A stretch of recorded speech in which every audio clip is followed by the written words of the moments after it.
नमो बुद्धाय. तथागत भगवान बुद्ध यांचे चुलत भाऊ, ज्यांनी तथागतांची सेवा केली, शेवटपर्यंत सावलीसारखे त्यांच्या सोबत राहिले, त्यांना कधीही एकटे सोडले नाही. आपल्या लक्षात आलेच असेल मी कोणाबद्दल बोलते ते आहेत आनंद. तथागत जेव्हा बोधिसत्व होते तेव्हा त्यांच्यासोबत आनंदने बराच वेळेस जन्म घेतला आहे असे सांगण्यात येते. नंतर कपिलवस्तूमध्ये शाक्य कुळात तथागतांच्या काकाच्या घरी अमितोदन यांच्या घरी ते जन्मले. आनंदच्या जन्माच्या वेळी परिवारामध्ये व पाहुण्यांमध्ये मोठे आनंदाचे वातावरण होते, त्यामुळे त्यांचे नाव आनंद ठेवण्यात आले. आनंदला आपला चुलत भाऊ सिद्धार्थ गौतम यांच्याविषयी विशेष लगाव होता, ओढ होती. वैशाख पौर्णिमेला सिद्धार्थ गौतम यांना सम्यक संबोधी प्राप्त झाली.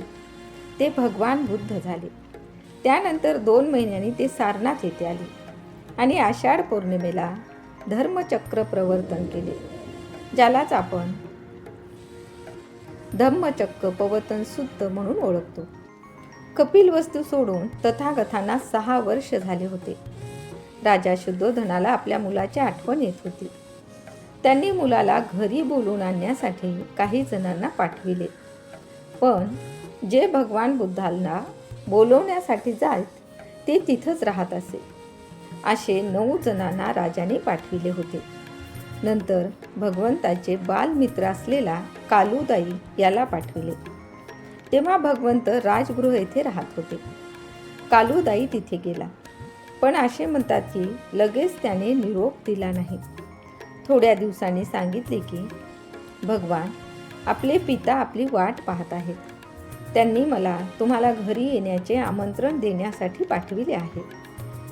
तथागतांनी आपल्या पित्याच्या घरी येण्याचे आमंत्रण स्वीकारले व बऱ्याच भिक्खूसोबत ते कपिलवस्तूकडे निघाले. कपिलवस्तूमध्ये भगवंत 7 दिवस होते. त्याच वेळेस राहुल, जो 7 वर्षाचा होता, व नंद त्यांचा छोटा भाऊ यांनी परिव्रजा घेतली. नंतर ते कपिलवस्तूहून मल्ल यांच्या राज्यात आले.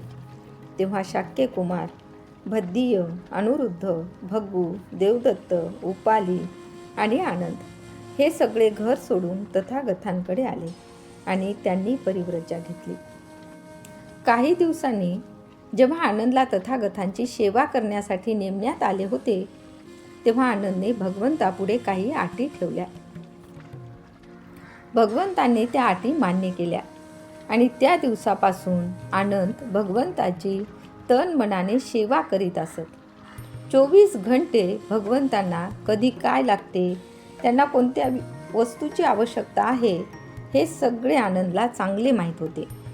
भगवंत कधी काय करायचे किंवा म्हणायचे यासाठी आनंद नेहमी त्यांच्या आजूबाजूला राहत असे. रात्रीच्या वेळी एक मोठा दीप हातात घेऊन भगवंताच्या गंधकुटीला 9 वेळा आनंद चक्कर मारित असे, ज्यामुळे आळस येणार नाही व भगवंतांनी आवाज दिला तर लगेच जाता येईल. अशा प्रकारे त्यांची छाया होऊन राहिली. स्वतःसाठी त्यांनी जास्त वेळ दिला नाही. जोपर्यंत भगवंत होते तोपर्यंत आनंद श्रोतापन्नच होते. त्यांच्यानंतर जे किती लोक आले त्यांच्याकडून शिकून अरहंत झाले. आनंदला बुद्ध, धम्म व संघ याच्या व्यतिरिक्त काहीही सुचत नव्हते.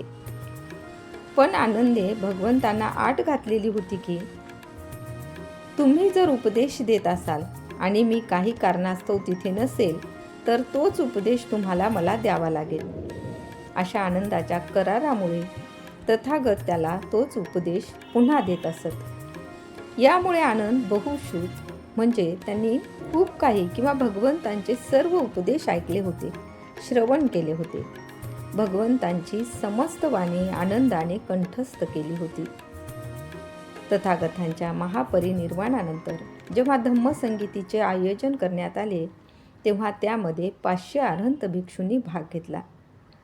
धम्मसंगीती घेण्याचे तथागतांनी स्वतः सांगितले होते की माझा जो धम्म आहे, जो स्वतः मी स्थापित करून तुम्हाला उपदेश दिले आहेत, गाथा, त्याचा अर्थ ते सर्वजण मिळून वाद न करता त्याचे संगायन करा. भगवंतांच्या परिनिर्वाणानंतर लगेच 3 महिन्यात एवढ्या लवकर धम्मसंगीती घेण्यात येण्याचे ठरविण्यात आले. याचे एक कारण म्हणजे सुभद्र हा होता. याची माहिती आपण आपल्या मागील व्हिडिओमध्ये बघितली आहे. आनंद भगवंतासोबत होता, त्यामुळे त्याला भगवंताचा एक एक उपदेश, एक एक ओळ पाठ होती. पण अडचण ही होती की ते अरहंत नव्हते. धम्मसंगीतीत सगळे अरहंत पाहिजे होते. तेव्हा महाकश्यपाने आनंदला काही अवधी दिला.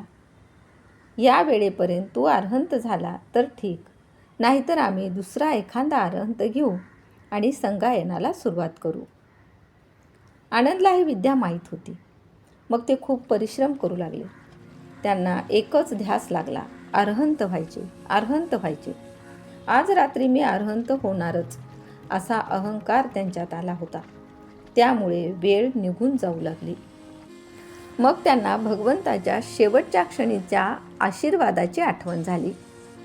भगवंत म्हणाले होते, आनंद, तू हुशार आहेस, निष्ठेने प्रयत्न कर, म्हणजे तू सुद्धा विषयासक्ती, स्वार्थ, मोह व अज्ञान यासारख्या दुर्गुणापासून मुक्त होशील. आणि ह्यामुळे त्यांचा उत्साह वाढला आणि त्यांच्या लक्षात आले, मी घोर प्रयत्न केला, ह्यामुळे चित्त असंतुलित झाले. समतेमध्ये राहून प्रयत्न करणे योग्य राहील. त्यांनी पाय धुतले, विहारामध्ये प्रवेश केला आणि विचार केला, थोडा वेळ बसावे, विश्रांती करावी. ते जसेही खाली वाकले तसे त्यांचे पाय जमिनीवर वर उचलल्या गेले.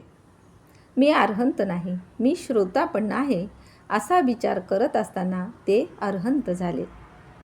तेव्हा त्यांनी एक गाथा म्हटली, परिचिन्नो मया सत्था कतं बुद्धस्य शासनं ओही तो गुरुको भारो नथी दानी पुनर्भवो. त्याचा अर्थ, मी बुद्धाला चांगल्या प्रकारे जाणले, मी त्यांची पूजा केली, त्यांच्या धम्माशी चांगल्या प्रकारे परिचित झालो आणि बुद्धाची शिकवण पूर्ण केली. माझे मोठे ओझे उतरले आहे, आता माझा पुनर्जन्म नाही. आणि आनंद पहिल्या धम्मसंगीतीमध्ये उपस्थित राहू शकले. आयुष्यमान आनंद यांचे वय 120 वर्षे होऊ लागले. तेव्हा त्यांच्या लक्षात आले की माझा परिनिर्वाणाचा वेळ जवळ आला आहे. भगवंताप्रमाणे तेही राजगृहावरून वैशालीला गेले.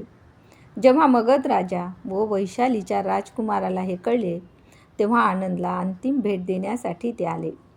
जेव्हा त्यांचे परिनिर्वाण झाले, तेव्हा त्यांच्या देहधातू याचे विभाजन करून त्यावर स्तूप बांधले. तर ही होती अरहंत आनंद यांची माहिती. तर कशी वाटली ही माहिती? ही माहिती आवडल्यास आमच्या चॅनलला लाईक, शेअर व सबस्क्राईब करायला विसरू नका. तसेच तुमचे मत कमेंटमध्ये लिहा. धन्यवाद.